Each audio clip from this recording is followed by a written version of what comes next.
Hi കൂട്ടുകാർ, അസ്സലാമു അലൈക്കും വറഹ്മത്തുള്ളാഹി തആല വബറകാതുഹു. 4ാം ക്ലാസ്സിൻ്റെ ദുറൂസുൽ ഇസ്ലാം 2 11ാമത്തെ പാഠം മുതൽ 20ാമത്തെ പാഠം വരെ ഉള്ള ഒരു ചോദ്യപേപ്പറാണ്. 2026 നമുക്ക് എക്സാമിലേക്ക് ഒരുങ്ങാവുന്ന, നമുക്ക് മനസ്സിലാക്കി പഠിക്കാവുന്ന ഒരു ചോദ്യപേപ്പറാണ്. എല്ലാവരും ഉപകാരപ്പെടുത്തുക, കൂട്ടുകാർക്കൊക്കെ ഷെയർ ചെയ്തെടുക്കുക. നമുക്ക് ചോദ്യത്തിലേക്ക് കടക്കാം. ബിസ്മില്ലാഹിർ റഹ്മാനിർ റഹീം. ഒന്നാമത്തെ ചോദ്യം നമുക്ക് കോളത്തിൽ ശരിയായി കൊടുക്കാം. അർഷിൻ്റെ തണൽ ലഭിക്കുന്ന വിഭാഗം. അർഷിൻ്റെ തണൽ ലഭിക്കുന്ന വിഭാഗങ്ങളെ 7 നമ്മൾ പറഞ്ഞിട്ടുണ്ട് അല്ലേ. നീതിമാനായ ഭരണാധികാരി, ആരാധനയിൽ വളർന്നു വന്ന യുവാവ്. അപ്പം അത് 7 പേരാണ്. അടുത്തതാ, അമലുകൾ മീസാനിൽ തൂക്കും. എപ്പോഴാണ് അമലുകൾ മീസാനിൽ തൂക്കുക? വിചാരണയ്ക്ക് ശേഷം. വിചാരണയ്ക്ക് ശേഷം അമലുകൾ മീസാനിൽ തൂക്കും. അപ്പം നമുക്ക് വിചാരണയ്ക്ക് ശേഷം എന്നത് ടിക്ക് ചെയ്യാം. അടുത്തതാ, ഒരാൾക്ക് ശ്രേഷ്ഠതയുണ്ടാകുന്നത് എപ്പോഴാണ്? തഖ്വ കൊണ്ടല്ലാതെ ഒരാൾക്ക് ഒരാളേക്കാൾ ശ്രേഷ്ഠനാവാൻ കഴിയില്ല. തഖ്വ കൊണ്ടല്ലാതെ ഒരാൾക്ക് ഒരാളേക്കാൾ ശ്രേഷ്ഠനാവാൻ കഴിയില്ല. അടുത്തതാ, വിശ്വാസത്തിൻ്റെ ഉരുക്കു മനുഷ്യൻ. വിശ്വാസത്തിൻ്റെ ഉരുക്കു മനുഷ്യനാണ് ബിലാൽ റളിയല്ലാഹു അൻഹു. കറുത്ത അടിമ, വിശ്വാസത്തിൻ്റെ ഉരുക്കു മനുഷ്യൻ. അപ്പോൾ അത് ബിലാൽ റളിയല്ലാഹു അൻഹു. അല്ലാഹു തആല നീട്ടിവെച്ച റഹ്മത്ത്. അല്ലാഹു തആലാക്ക് 100 റഹ്മത്തുണ്ട്. അതിൽ 99 റഹ്മത്ത് മഹ്ശറയിൽ തൻ്റെ അടിമക്ക് ചെയ്യാൻ വേണ്ടി നീട്ടി വെച്ചിരിക്കുകയാണ്. അപ്പോൾ 99. കാല ബിസ്മില്ലാഹി സുമ്മ അക്കല. ഇത് പറഞ്ഞത് ആരായിരുന്നോ? ബിസ്മി പറഞ്ഞ് കഴിച്ചു. ആരായിരുന്നോ?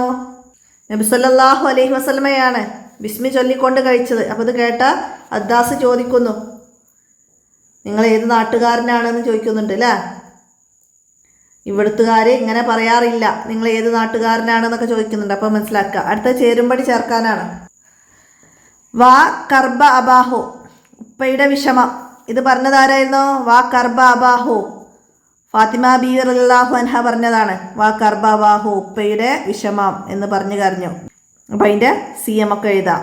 അടുത്തതാ, ഇദ്ഹബൂ ഫഅൻതും തുലക്കാ, നിങ്ങൾ മോചിതരാണ്, നിങ്ങൾക്ക് പോകാം. ആരാണ്? മുഹമ്മദ് നബി സല്ലല്ലാഹു അലൈഹി വസല്ലമ പറഞ്ഞതാണ് ഖുറൈശികളോട്. അപ്പം അതിൻ്റെ എഴുതാം. അടുത്തതാ, അന റജുലുൻ മിൻ അഹ്ലി നീനവ. അന റജുലുൻ മിൻ അഹ്ലി നീനവ, ഞാൻ നീനവ നിവാസിയാണ് എന്ന് പറഞ്ഞതാരായിരുന്നു? അദ്ദാസ് ആണ് ഇത് പറഞ്ഞത്. അപ്പം അതിൻ്റെ എഴുതാം. അടുത്തതാ, തിബ്തു ഹയ്യം വ മയ്യിത്തൻ, അങ്ങ് ജീവിതത്തിലും മരണത്തിലും എത്ര സംശുദ്ധൻ. ആരായിരുന്നു പറഞ്ഞത്? അബൂബക്കർ റളിയല്ലാഹു അൻഹു. അബൂബക്കർ റളിയല്ലാഹു അൻഹു. അപ്പം അതിൻ്റെ ബി. നബി സല്ലല്ലാഹു അലൈഹി വസല്ലമക്ക് അന്ത്യചുംബനം നൽകിക്കൊണ്ട് പറയുന്നു, തിബ്തു ഹയ്യം വ മയ്യിത്തൻ. അപ്പം അതിൻ്റെ ബി എഴുതാം. അങ്ങ് നല്ലതേ ചെയ്യൂ. ഇതാരാ പറഞ്ഞത്? അങ്ങ് നല്ലതേ ചെയ്യൂന്ന് ഖുറൈശികൾ നബി സല്ലല്ലാഹു അലൈഹി വസല്ലമയോട് പറയുകയാണ്, അങ്ങ് നല്ലതേ ചെയ്യൂ. അപ്പോൾ അത് മനസ്സിലാക്കുക. അതുപോലെ നമുക്ക് വരാം. അടുത്ത ഇനി പൂരിപ്പിക്കാനാണ്. എന്താണ്? കുറ്റം ചെയ്തവർ ഡാഷിൽ നിന്ന് വീണ് നരകത്തിൽ പതിക്കും. എന്തിൽ നിന്ന് വീണിട്ടാണ് നരകത്തിൽ പതിക്കുക? സിറാത്തിൽ നിന്ന് വീണ് നരകത്തിൽ പതിക്കും. അടുത്തതാ, മാതാപിതാക്കളോട് ഡാഷ് എന്ന് പോലും പറയരുത്. എന്താണ്? ചേ എന്ന് പോലും പറയരുത്. ഹജ്ജത്തുൽ വദാഇൽ ഡാഷിൽ പരം സഹാബികൾ സാക്ഷിയായി. എത്രയാണ്? 1,00,000 പരം സഹാബികൾ സാക്ഷിയായി. അടുത്തത്, മഹ്ശറയിലെ ഒരു ദിവസം ഡാഷ് വർഷത്തിൻ്റെ ദൈർഘ്യമാണ്. എത്രയാണ്? 50,000 വർഷത്തിൻ്റെ ദൈർഘ്യമാണ്. മഹ്ശറയിലെ ഒരു ദിവസത്തിന് 50,000 വർഷത്തിൻ്റെ ദൈർഘ്യമാണ്. അപ്പം 50,000. അടുത്തതാ, വലാ യഊദുഹു ഹിഫ്ലുഹുമാ വഹുവൽ അലിയുൽ അലീം. നമ്മൾ ആയത്തിൽ കുറിച്ച് പഠിച്ചിരുന്നല്ലേ. അപ്പം അതിൽ നിന്നാണ് വിട്ടത് വന്നത്, മനസ്സിലാക്കുക. അടുത്തത് എന്താണ്? കറിയത്തുൻ എന്നതിൻ്റെ ഡാഷ് എന്നാണ് അർത്ഥം. കറിയത്തുൻ എന്നതിന് ഡാഷ് എന്നാണ്. എന്താണ്? കറിയത്തുൻ എന്നത് ഗ്രാമം എന്നാണ്. അപ്പം അതിൻ്റെ അർത്ഥം ഗ്രാമം എന്നാണ്, മനസ്സിലാക്കുക. അടുത്ത എന്താണ്? ഒറ്റവാക്കിൽ ഉത്തരം എഴുതാനാണ്. ശർഇയായ ഇൽമ് പഠിക്കുന്നതിൻ്റെ വിധി എന്ത്? ശർഇയായ ഇൽമ് പഠിക്കൽ വാജിബാണ്. ശർഇയായ ഇൽമ് നേടൽ വാജിബാണ്. അടുത്തതാ, നബി സല്ലല്ലാഹു അലൈഹി വസല്ലമ വഫാത്തായ ഹിജ്റ വർഷം. ഹിജ്റ 11 ഹിജ്റ 11-ാം വർഷമാണ് നബി സല്ലല്ലാഹു അലൈഹി വസല്ലമ വഫാത്തായത്. അടുത്തത്, നിസ്കാര ശേഷം 33 തവണ ചൊല്ലേണ്ട എത്ര ദിക്റുകളുണ്ട്? നിസ്കാരശേഷം 33 തവണ ചൊല്ലേണ്ടത് 3 ദിക്റുകളാണ്. നമ്മൾ അവസാനത്തെ പാഠത്തിൽ അറബി ചാപ്റ്ററാണ്, അതിൽ പഠിച്ചിട്ടുണ്ട്. തുസബ്ബിഹൂന വതുകബ്ബിറൂന വതുഹമ്മിദൂന സലാസതം വസലാസീന മറ 33 തവണ. അപ്പം അത് 3 ദിക്റുകളാണ്. അടുത്തത് എന്താണ്? യാ നബിയല്ലാ, അന്ത്യനാളിൽ അങ്ങ് കുടുംബങ്ങളെ ഓർമ്മിക്കില്ലേ? ആര് ചോദിച്ചു? ആരാ ചോദിച്ചത്? നബി സല്ലല്ലാഹു അലൈഹി വസല്ലമയോട് ആയിഷ ബീവി ചോദിച്ചതാണ്. അങ്ങയുടെ കുടുംബങ്ങളെ ഓർക്കില്ലേ എന്ന് ആയിഷ ബീവി ചോദിച്ചതാണ്. അടുത്തത്, നാം ഏറ്റവും കൂടുതൽ കരുണ ചെയ്യേണ്ടത് ആർക്കാണ്? മാതാപിതാക്കൾക്കാണ്. നാം ഏറ്റവും കൂടുതൽ കരുണ ചെയ്യേണ്ടത് മാതാപിതാക്കൾക്കാണ്. അർഷിൻ്റെ തണൽ ലഭിക്കുന്ന ഭരണാധികാരി ഏത്? അർഷിൻ്റെ തണൽ ലഭിക്കുന്ന ഭരണാധികാരി, നീതിമാനായ ഭരണാധികാരി. നമ്മൾ മുമ്പ് ചെയ്ത ചോദ്യപേപ്പറിലൊക്കെ അതിൻ്റെ ചോദ്യങ്ങൾ വന്നിട്ടുണ്ട് അല്ലേ? അപ്പോൾ നീതിമാനായ ഭരണാധികാരിക്ക് അർഷിൻ്റെ തണൽ ലഭിക്കും. അടുത്ത ഇനി ഒറ്റ വാചകത്തിൽ ഉത്തരം എഴുതാനാണ്. എന്താണ്? ഹുദൈബിയ സന്ധിയിൽ യുദ്ധവുമായി ബന്ധപ്പെട്ട വ്യവസ്ഥ എന്തായിരുന്നു? ഹുദൈബിയ സന്ധിയിൽ യുദ്ധവുമായി നടത്തിയ സന്ധി വ്യവസ്ഥ എന്തായിരുന്നു?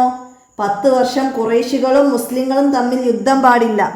10 വർഷം ഖുറൈശികളും മുസ്ലിങ്ങളും തമ്മിൽ യുദ്ധം പാടില്ല എന്നതായിരുന്നു. ഹുദൈബിയ സന്ധിയിൽ 4 വ്യവസ്ഥകൾ പറയുന്നുണ്ട്. അപ്പോൾ അതിൽ ഒന്ന്. അടുത്തതാ, നടുവിരലും ചൂണ്ടുവിരലും ചേർത്ത് വെച്ച് നബി സല്ലല്ലാഹു അലൈഹി വസല്ലമ പറഞ്ഞത് എന്തായിരുന്നു പറഞ്ഞത്?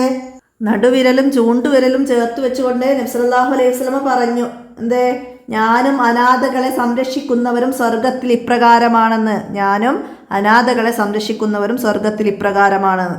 അടുത്തത്, ഹജ്ജത്തുൽ വദായിലെ പ്രഭാഷണത്തിന്റെ അവസാനം നബി സല്ലല്ലാഹു അലൈഹി വസല്ലമ പറഞ്ഞത് ഹജ്ജത്തുൽ വദായിന്റെ പ്രഭാഷണത്തിൽ അവസാനം നബി സല്ലല്ലാഹു അലൈഹി വസല്ലമ പറഞ്ഞത് എന്താണ്? ഫലയുബല്യ ഷാഹിദുൽ ആഇബ്, ഇവിടെ ഹാജറുള്ളവർ ഇല്ലാത്തവർക്ക് എത്തിച്ചു കൊടുക്കുക. അടുത്തത്, അല്ലാഹു തആലയുടെ തിരുനാമങ്ങളിൽ നിന്ന് 4 എഴുതുക. അള്ളാഹുവിൻ്റെ നാമങ്ങളിൽ നിന്ന്. നമ്മൾ ആയത്തുൽ കുർസിൻ്റെ അതിൽ തദ്രിബാത്തിൽ ഒരു വർക്ക് ഉണ്ടായിരുന്നു. അള്ളാഹുവിൻ്റെ നാമങ്ങളിൽ നിന്ന് എഴുതുക എന്ന് പറഞ്ഞിട്ട്. അപ്പോൾ അവിടെ നിന്നാണ് ഇത് വന്നത്. അവിടെ നമുക്ക് എഴുതാം. അസ്സലാം, അൽ ഹബീർ, അസ്സമീർ, അൽ ബസീർ, അൽ മജീദ്, അൽ മുൽക്ക്, അങ്ങനെയൊക്കെ നമുക്ക് അള്ളാഹുവിൻ്റെ നാമങ്ങൾ നമ്മളവിടെ പഠിച്ചിട്ടുണ്ട്. അപ്പോൾ അവിടെ 4 എഴുതാനാണ്. അടുത്തതാ, ഹൗലുൽ കൗസർ ലഭിക്കാത്ത 2 വിഭാഗം. ആർക്കാണ് ലഭിക്കുന്നത്, ആർക്കാണ് ലഭിക്കാത്തത്? നമ്മൾ ആ പാഠത്ത് പഠിച്ചിട്ടുണ്ട്. ആരാണ്?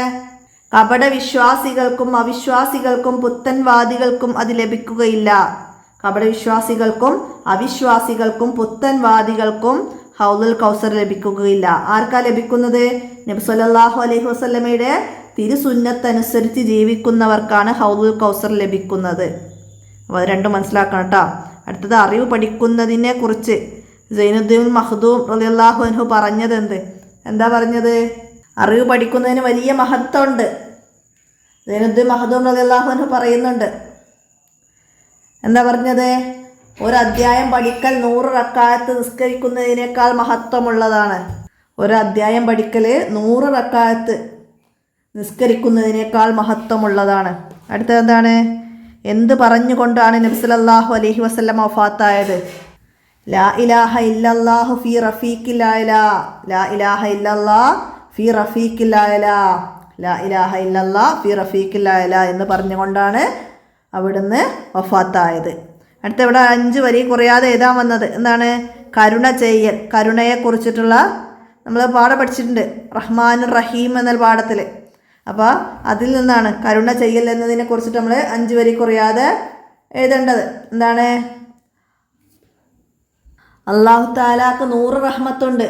അതിൽ നിന്ന് ഒരു റഹ്മത്ത് മാത്രമാണ് മനുഷ്യർക്കും ജിന്നുകൾക്കും നാൽക്കാലികൾക്കും ഇഴജന്തുക്കൾക്കും നൽകിയത്. ആ റഹ്മത്ത് കൊണ്ടാണ് അവ പരസ്പരം കാരുണ്യവും വാത്സല്യവും കാണിക്കുന്നത്. അള്ളാഹു തൻ്റെ അടിമക്ക് റഹ്മത്ത് ചെയ്യാൻ വേണ്ടി 99 റഹ്മത്ത് ഖിയാമത്ത് നാളിലേക്ക് നീട്ടിവെച്ചിരിക്കുകയാണ്. ലോകത്തിന് കാരുണ്യം മാത്രമായാണ് നാം അങ്ങയെ അയച്ചിട്ടുള്ളത്. നബി സല്ലല്ലാഹു അലൈഹി വസല്ലമ വലിയ കാരുണ്യവാനായിരുന്നു. വിശ്വാസികളോടും അവിശ്വാസികളോടും ജീവജാലങ്ങളോടും അവിടുന്ന് അങ്ങേയറ്റം കാരുണ്യത്തോടെയാണ് പെരുമാറിയത്. സത്യവിശ്വാസികൾ കാരുണ്യമുള്ളവരായിരിക്കും. നാം ഏറ്റവും കൂടുതൽ കരുണ ചെയ്യേണ്ടത് നമ്മുടെ മാതാപിതാക്കളോടാണ്. ഒക്കെ ചേർത്ത് നമുക്ക് 5 വരി കുറയാതെ എഴുതാം. അടുത്തതാ സിറാത്ത് പാലം. സിറാത്ത് പാലത്തെ കുറിച്ചിട്ട് എഴുതണം. മഹ്ശറയിലെ വിചാരണയ്ക്ക് ശേഷം അമലുകൾ മീസാനിൽ തൂക്കും. നന്മകൾ മുൻതൂക്കമായവർ സിറാത്ത് കടന്ന് സ്വർഗത്തിൽ പ്രവേശിക്കും. ചിലർ മിന്നൽ വേഗത്തിൽ കടന്നു പോകും, ചിലർ കാറ്റിൻ്റെ വേഗത്തിൽ, ചിലർ കുതിരയുടെ വേഗത്തിൽ, ചിലർ ഓടുന്ന വേഗത്തിൽ, ചിലർ നടക്കുന്ന വേഗത്തിൽ, മുട്ടിലിഴഞ്ഞു വരെ ചിലർ സിറാത്തിലൂടെ കടന്നു പോകും. ചിലർ അതിൽ നിന്ന് വീണ് നരകത്തിൽ പതിക്കും. കുറ്റം ചെയ്തവരായിരിക്കും അവർ. അപ്പോൾ ഇത്രയാണ് നമ്മൾ സിറാത്തിനെ കുറിച്ചിട്ട് നമ്മൾ ആ പാഠത്തിൽ പഠിച്ചത്. അപ്പോൾ അതേപോലെ ഓരോ പാഠത്തിൽ നിന്നും ഇതുപോലെ എഴുതാൻ മനസ്സിലാക്കി പഠിക്കണം. അപ്പോൾ നമ്മൾ മുൻ വർഷത്തെ ചോദ്യപേപ്പറുകളൊക്കെ ഉപകാരപ്പെടുത്തണം. ഇതുപോലെ ചോദ്യങ്ങളൊക്കെ വന്നാൽ നമുക്ക് എഴുതാനും അതിലുള്ളതൊക്കെ മനസ്സിലാക്കാനും ഒക്കെ കഴിയണം. അപ്പോൾ എല്ലാവരും ഉപകാരപ്പെടുത്തുക. വീഡിയോ കൂട്ടുകാർക്കൊക്കെ ഷെയർ ചെയ്ത് കൊടുക്കുക. നമുക്ക് അടുത്ത ചോദ്യപേപ്പറുമായി അടുത്ത വീഡിയോയിൽ കാണാം. അസ്സലാമു അലൈക്കും വറഹ്മത്തുള്ളാഹി.